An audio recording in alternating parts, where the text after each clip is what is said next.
एक बार कहीं कथा हुई गांव में, बहुत पहले की बात है। तो जो यजमान जी थे बेचारे, गांव के लोगों ने उनको 6 महीना से टॉर्चर करना शुरू कर दिया। तुम कथा करा रहे हो? बोले हाँ। बोले भैया कथा कराने वाले के बड़े नियम होते हैं। बोले क्या नियम है? बोले बिस्तर पर नहीं सोओगे। 6 महीना पहले उनको चटाई पर सुलाना शुरू कर दिया।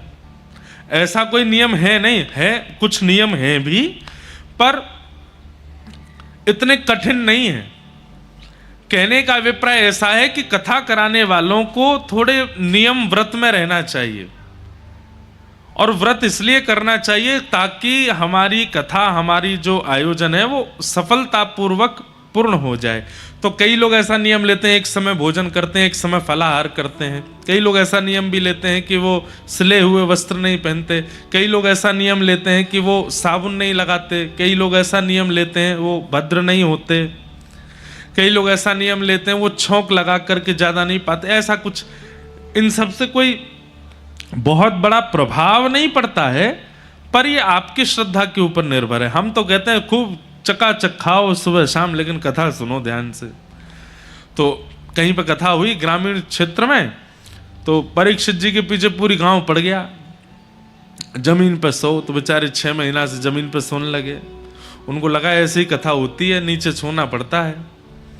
फिर उनको किसी ने जाकर के कहा, बोले कि कोरे वस्त्र लेकर के आओ, पानी में हल्दी घोल करके, चूना घोल करके उसमें वस्त्रों को धो, उनको सुखा के उन्हीं को पहनना है। बेचारे वो पहनने लगे। वो कहीं भोजन करते दिख जाए तो लोग बाग टोक जाए, अरे तुम छौंक का भोजन कैसे कर रहे हो, बिना छौंक लगाए भोजन खाओ। बेचारे बिना छौंक लगाए खाने लगे। अब तो उनकी स्थिति ऐसी कर दी महाराज, वो पत्नी से वार्ता भी करें, अरे तुम ब्रह्मचर्य का पालन करो, तुम दूर जाके बैठो, पत्नी सामने आ जाए तो आंखों पे हाथ धर लो।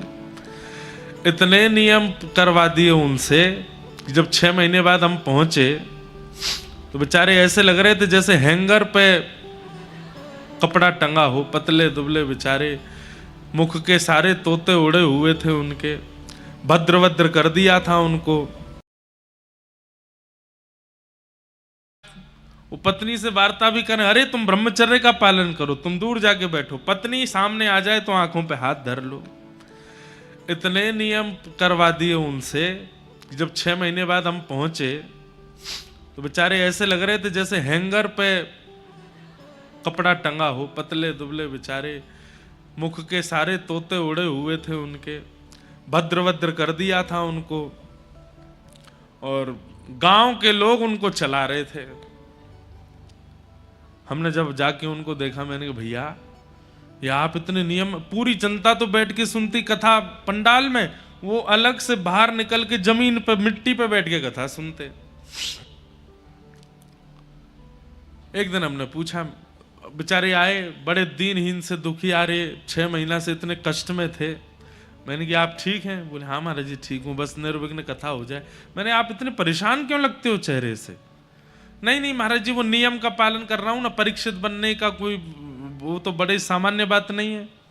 तो जब उन्होंने अपने नियम बताए, मैंने कहा भैया जय हो। किसने बताए ये नियम? बोले गांव के लोग सब बोलते गए। तो हमने कहा बड़े सीधे लोग हैं, ऐसा कुछ नहीं है, खूब प्रेम से खाओ पियो, करो आनंद, बढ़िया कपड़े पहनो, कथा सुनो, इतने ज्यादा विचलित क्यों हो रहे हो? ऐसी स्थिति। अब जैसे ही हमने उनको बोला तो बोले अच्छा महाराज जी बिस्तर पर सो सकते हैं? मैंने कहा हाँ सो, क्या दिक्कत है, कोई ऐसी बात नहीं, गांव के लोग सीधे हैं, वो बेचारे बहका गए आपको, आप बहक गए। इतने प्रसन्न हो गए, तुरंत मुझसे बोले महाराज जी एक बात बताइए। बोले क्या? हम बीड़ी पी सकते हैं? मैंने कहा भैया तुम बीड़ी क्यों पियोगे? बोले कि वो भी तो 6 महीना से छुड़वा रखी है, बिस्तर पर ना सोने का इतना कष्ट नहीं है, पत्नी से ना बोलने का इतना कष्ट नहीं, उसका बहुत कष्ट है, हमें एक बार करें। मैंने भैया सुनो, यही नियम पालन करो जो गांव वाले ने बताए हैं, बिल्कुल नहीं पीनी है। तो गांव के लोग इतने सरल सहज क्यों होते हैं? क्योंकि वहां आधुनिकताएं नहीं है। ऐसे हमारे बुंदेलखंड के अधिकतर लोग सहज सरल है, उन्हें जैसा बता दो वैसा वो कर देते हैं, उन्हें जैसा समझा दो मान जाते, जैसा बोल दो वैसा पालन कर लेते।